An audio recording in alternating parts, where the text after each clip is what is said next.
In the meantime, they have existing players that some Yankees fans would say, are they going to go? That would be Josh Donaldson. That would be Aaron Hicks. Jack, what are you hearing? Well, I know internally when the Yankees talk about Josh Donaldson, yes, there's a hefty salary attached to him. And yes, offensively, he had a poor season last year. But the Yankees also talk about what he gave them defensively. They felt that he should have won a Gold Glove last year. So the Yankees are not actively shopping Josh Donaldson, and they are not looking to move him. They are banking on his defense continuing to be as elite as it was last year. And they're hoping that the offense returns in some fashion. I just felt as if he was a hitter who went up there last year and was guessing too much and couldn't hit fastballs. Flash, I don't know if that returns when you're in your late 30s, but as much as everyone wants to play armchair GM and just shed a guy who's making $25 million with the thought that another team's going to pick up a chunk of that salary, Yankees aren't looking to move him. Hicks right now for the Yankees is a $10 million backup outfielder. So I think if someone called the Yankees about Hicks, I think they would definitely listen. It gets to the point when you're an older player and you start seeing the fastball being thrown by you. Everybody says he's done, right? And we got to get rid of this guy. And Bob, you talk about the good defensive player that he is. Jack, maybe you mentioned that as well. I think this is worth giving Josh Donaldson a chance to regroup offensively. And if he can give you the defense he gave you last year and figure some things out. Is it time for the Yankees to dump some salary? Because at the end of the day, it seems like Hal Steinbrenner does not want to go over that $293 million payroll, otherwise known as the Steve Cohen tax. You guys already know the Mets are already making some huge rumblings, and Steve Cohen is at fault. He's the one that's going over, and he's the one that basically they named it after him, that 293. So now that Steve Cohen is going way beyond, up to like 500 now, at the end of the day, the Yankees need to decide if they're going to be willing to go over that Steve Cohen tax. Based on the article by John Heyman, he says that the Yankees do not want to go over it. And we've talked about this before on this channel, where Hal Steinbrenner wants to keep it under that 293 mark. But will he? Or will he want to go over and try to, in a sense, show who's the real New York team? Currently, the Yankees are at $290 million in their payroll. That leaves us with what? $3 million to actually make some moves. And if we believe that Bryan Reynolds is actually going to come to the Yankees, he brings over a salary of $6.75 million. So obviously we would go way over. Florial, then Oswaldo Cabrera could actually be realistic left fielders for us going into next season. I don't know how I feel about Florial, but Cabrera, I mean, he can go there, and I would be fine with it, and especially switching off with Stanton. But if we're really the evil empire, come on. We got to do something more. We can't just let like rookies go there and then just figure it out from there. I mean, there's options.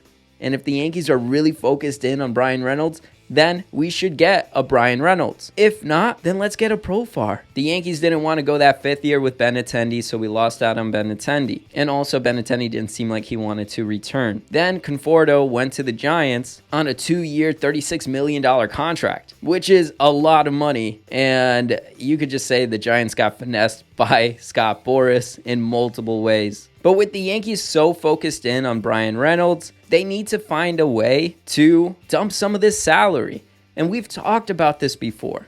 The Yankees have made bad moves, or should I say, Brian Cashman has made some bad trades, taking on the likes of Josh Donaldson in his full contract and saying, yeah, come on over, we'll pay you your $50 million left on your contract, no worries on that. Or the Aaron Hicks signing him to a long-term contract, paying him cheaply though, but giving him guaranteed money. At the end of the day, we owe him at least $30 million.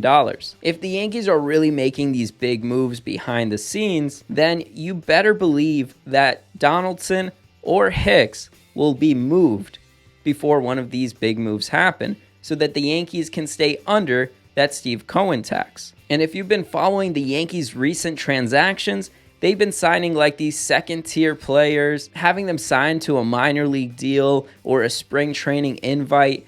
And basically that's just Cashman stacking up some players because there's something big that's about to happen. I heard that possibly Peraza could be one of those guys that the Yankees are shopping around. So could we see possibly an IKF at short to begin the season and maybe a Volpe later on?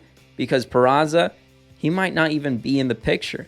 So if the Yankees are shopping around some of these guys, they must be shopping around Hicks and Donaldson. And we have heard that they tried and they can't move them.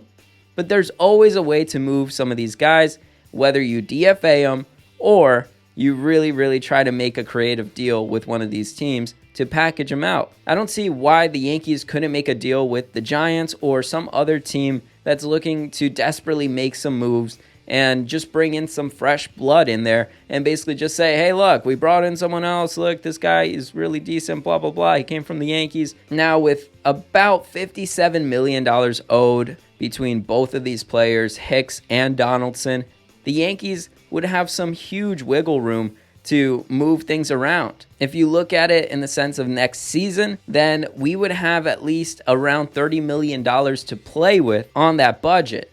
And you can do a lot with that $30 million. The Yankees would be closer to that $260 payroll amount. And imagine how many moves the Yankees can make. That's why it's essential that the Yankees look to move on from Donaldson or Aaron Hicks. The only person to blame is really Cashman. He made this move, he took this on, and we missed out on the likes of different free agents, whether you want to look at Seager, whether you want to look at Correa, but any of these other guys would have done great. But we're in a position right now where Hal Steinbrenner is going to look to penny pinch in a way, if you want to look at it as penny pinching. Obviously, $293 million is one of the top payrolls. But for one of the most recognized revenue-producing sports franchise out there in the world, that isn't a lot. You see what Steve Cohen is doing? For me, Hal Steinbrenner should just go past that. And if they do, then you know who to blame. It's Brian Cashman because of the moves and things he had to do in order to get Donaldson and then to sign Hicks to a long-term contract. I really do think the Yankees will move on from Donaldson and Hicks.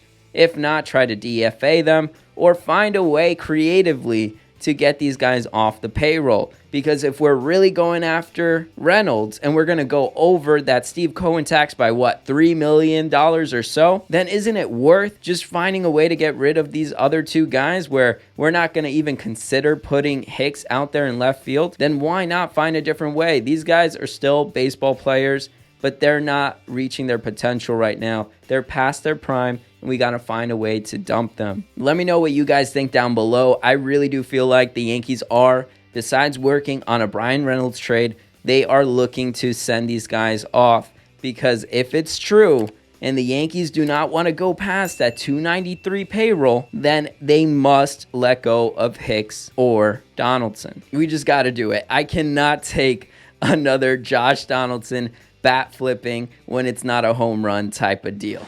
Josh, it seems like it's been a real struggle for you to get something going offensively this postseason. Just what do you feel like is going on in the batter's box right now? I don't feel that bad.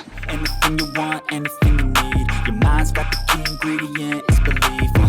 They deceive with the negativity, but I just slide right by that energy. Even when you feel low, you can still go. Even when you feel slow, you can still go.